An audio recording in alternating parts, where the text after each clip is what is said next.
I stumbled across my husband's messages with his innocent high school friend and realized she's been emotionally clinging to him for months. Now he says he'll cut her off for me, but I can't tell if I'm protecting my marriage or becoming the controlling wife. My husband, 29, and I, 29, have been married for 6 years, but we've been friends for 11 in total. No kids, just us. We've always had what I thought was an unshakable foundation: deep friendship, laughter, mutual respect, and trust. He's kind, empathetic, the complete opposite of the macho stereotype. He listens, he's patient, he genuinely cares. And because of that, most of his friends have always been women. It never bothered me. I actually admired that about him. Then, around April this year, something shifted. Out of nowhere, he reconnected with an old friend from high school, someone he hadn't spoken to in over a decade. At first, I thought it was harmless. I didn't even flinch when I saw them texting or when he mentioned they'd had a few calls to catch up. It's normal to reconnect with old friends, right? That's what I told myself. But something about her felt different. Not just because she was a woman, but because of the way she attached herself to him. This woman started calling him bestie, like they were suddenly this inseparable duo. She'd send him random photos throughout the day, mirror selfies, workout fit pics, videos of her room, or whatever she was doing. It wasn't outright sexual, but it wasn't platonic either. It felt performative, like she was constantly testing boundaries. She'd send these emotional messages too. "You're the only one I can talk to. Don't disappear on me. You're the only friend I ever had." Those phrases hit me in the gut. I know emotional manipulation when I see it, and this had all the markings of someone trying to pull him into an emotional dependence.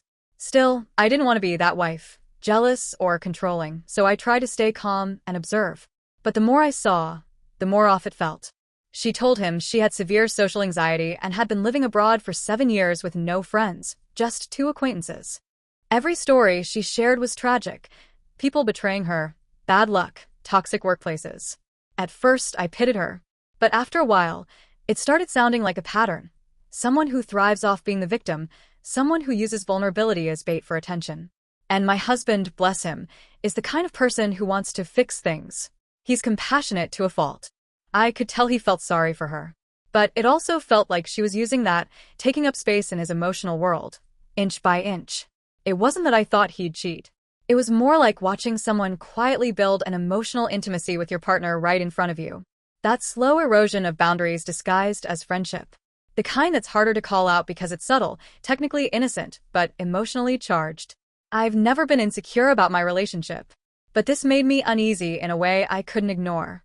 I started catching him smiling at his phone, replying faster than usual, getting quiet when I'd walk into the room. When I asked who it was, he'd casually say, "Just my friend." But the tone told me everything. Eventually, things escalated when my husband told me something that made my stomach twist. Apparently, when they first reconnected, she had confessed that she'd had a crush on him back in high school. She told him she'd even sent him a long message about her feelings before she moved abroad, but that he never really responded, just said, "Thanks for telling me," and that she got embarrassed and deleted the message afterward. Mind you, this was a girl he hadn't spoken to in years. Out of nowhere, after 5 years of silence, she suddenly pops up to reconnect, and the first thing she brings up is her old crush. Something about that just didn't sit right with me. It felt like she was planting a seed, testing the waters to see how much space she could take up in his mind. I tried to push the thought away, but I couldn't help noticing how she behaved. I met her twice, and while she was polite and smiley, there was an undertone I couldn't shake, like every word was measured. Every story was meant to paint her as this tragic, misunderstood woman who just needed someone to understand her. She kept talking about how she'd been alone for 7 years in a new country, how she didn't have any real friends, how bad things always seemed to happen to her. I wanted to believe she was being honest, but deep down, it felt like she was fishing for sympathy, and my husband was the bait. Then came the part that really got to me. She started making all these suggestions for one-on-one friend activities with him. We should have a picnic and buy desserts to share while we watch a movie. We should get air-dry clay and sculpt something together. Maybe paint each other after. All these cute, borderline flirty plans that sounded more like dates than casual catch-ups. And the worst part? She never once included me in any of them. Not a single time. It wasn't just the suggestions, it was the tone. The subtle, bestie language, the emotional dependency she built into every message. "Don't disappear on me. You're the only person I can talk to. You're my only real friend." It all felt like she was trying to claim emotional territory that wasn't hers to claim. My husband insisted it was nothing. He told me she was just lonely, that he felt bad for her, and that he'd never cross a line. And to his credit, he didn't actually do any of the things she suggested. But still, the dynamic was off. For a while, he even admitted that she drained him, saying, "She's always complaining about something bad going on. It's a lot. I don't like it." So, he distanced himself for a bit, only for her to pop back in a few weeks later, and somehow, the cycle started all over again. That's when I started to feel something I'd never really felt before in our marriage: jealousy. Not the insecure, possessive kind, but the kind that comes from watching something small but real shift between you and your partner. I've never been the jealous type. In fact, it shocked me how much it affected me. I started noticing how often she texted him, how quick he was to respond, how her name would light up his phone and he'd smile. Not a big smile, just a subtle one, but enough to sting. After a few weeks of trying to process it on my own, I brought it up to him. I told him how it made me feel, that something about her didn't sit right with me. He looked genuinely surprised. He said, "You've never been jealous before, what's going on?" and assured me she was just a friend, that I had nothing to worry about. I wanted to believe him, and maybe part of me still did, but deep down, I couldn't ignore the way my intuition screamed that something was off. Even after I told him how I felt, not much changed. They still talked, just less frequently. She still acted like he was her emotional lifeline, and he still entertained it. Maybe not intentionally, but enough for me to notice. I tried everything to calm myself down. I read articles about emotional boundaries, wrote down my feelings, even talked to a close friend for perspective. I didn't want to be that jealous wife. But the truth is, I couldn't bring myself to like her. Not even a little. Now, this part is really important for context because it explains why my husband reacted the way he did when I finally decided to bring it all up the first time. When I nervously confessed how uncomfortable this whole situation was making me, he sighed and said something that stuck with me for days. "I thought something like this might happen because it happened before." Apparently, back in high school, he had this very controlling, intense girlfriend who completely dictated who he could and couldn't talk to, especially girls. According to him, she was jealous, manipulative, and mean. She didn't just forbid him from talking to this same girl we're now dealing with, she forbade him from talking to any girl at all. And because my husband was only 13 back then, young, insecure, and desperate to keep the peace, he listened. He literally just stopped talking to her, ignored her in class, avoided her altogether. He told me the story as if to say, "I don't want to go through that again." Like, me bringing it up reminded him of being unfairly controlled by his ex, and I think that's part of why he got defensive.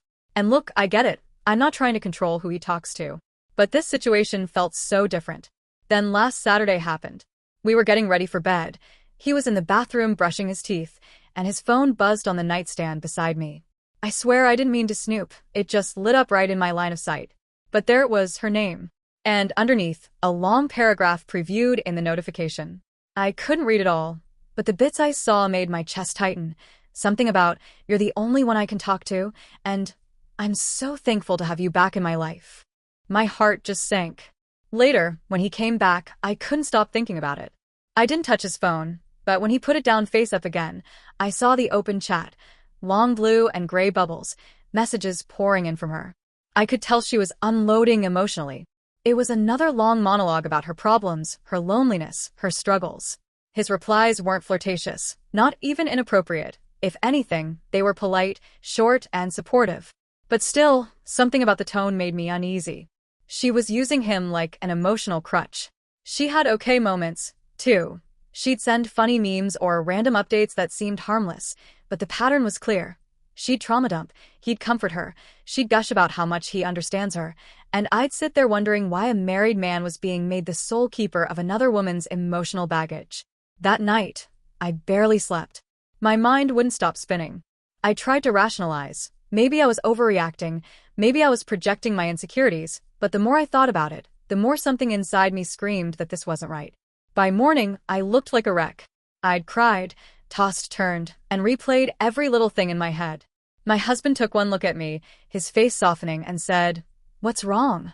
That was it, I broke down. I told him everything. I wasn't calm or composed like before.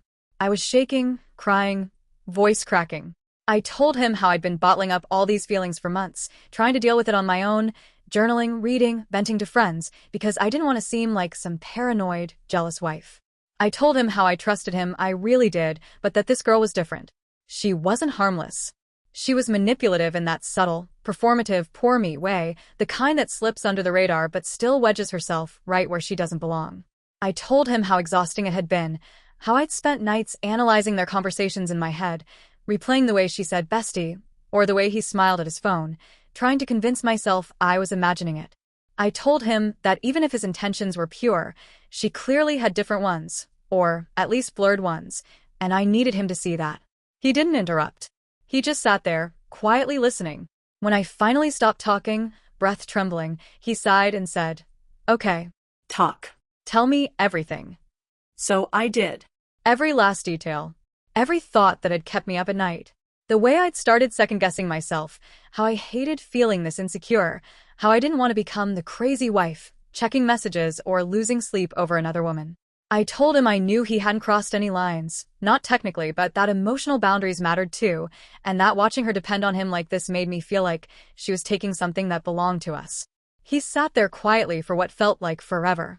I could hear the clock ticking on the wall, my heart pounding in my ears, and for a moment, I was terrified he was just going to brush everything off, or worse, tell me I was overreacting again.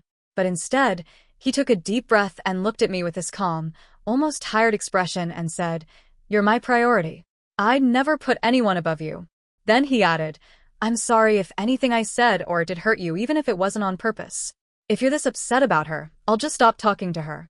I didn't expect him to say that so plainly. For a second, I just stared at him, trying to figure out how I felt. Because part of me wanted that. Part of me was so unbelievably relieved to hear those words, like a weight had been lifted off my chest. But another part of me twisted with guilt the moment he said them. I didn't want to be the kind of person who tells their spouse who they can and can't talk to. I didn't want to become that controlling figure from his past, the one who made him feel trapped when he was a kid. So I told him that. I told him, "I don't want to be like her. I don't want to control you." I said it softly because I meant it. I know what resentment can do to a relationship. It festers, quietly, in all the unspoken places. I didn't want him to agree out of guilt or obligation. I wanted him to understand why I felt the way I did. But he just nodded, still calm, and said, "I know. But this is the only thing I can do right now. I don't know what else to say about it." And that was it. No big speech. No drawn-out explanation. Just that quiet certainty and a kind of emotional simplicity that, in a way, has always been part of who he is. He's not a man of many words. He never has been. Still, he did say one more thing that stuck with me. "At least you told me. I'm glad you didn't keep this bottled up anymore." That part broke me a little, because it reminded me how much I'd been holding back for months, swallowing my discomfort, analyzing every detail alone, afraid to make it a thing. And now that I finally did, I realized how much of this tension was created by my silence. To him, this all came out of nowhere. He didn't see the build-up, the small internal battles, the endless mental rehearsals of conversations I never actually had with him. And today, he seems perfectly fine. Like everything's back to normal. He kissed me on the forehead before leaving for work, texted me during his lunch break like he always does, joked around at dinner. And yet, there's this quiet unease sitting in my chest that I can't shake. Because while he seems okay, I'm not. I keep thinking about her. About the fact that she's probably sitting somewhere wondering why he hasn't texted back. About how he lost a friend, even if she was a questionable one, and how I might have played a part in that. I feel guilty. But at the same time, I know deep down that I didn't overreact. I wasn't imagining things. Her behavior wasn't innocent. And I just couldn't keep pretending it didn't bother me. Now I don't know what to do next. Part of me wants to talk to him again, maybe sometime this week, just to ask how he's feeling about it all, now that he's had some time to process. I want to make sure he doesn't feel like I forced him into anything, that he's okay. But another part of me thinks maybe I should just let it go. Maybe it's better to leave it alone and focus on rebuilding that sense of trust and peace between us.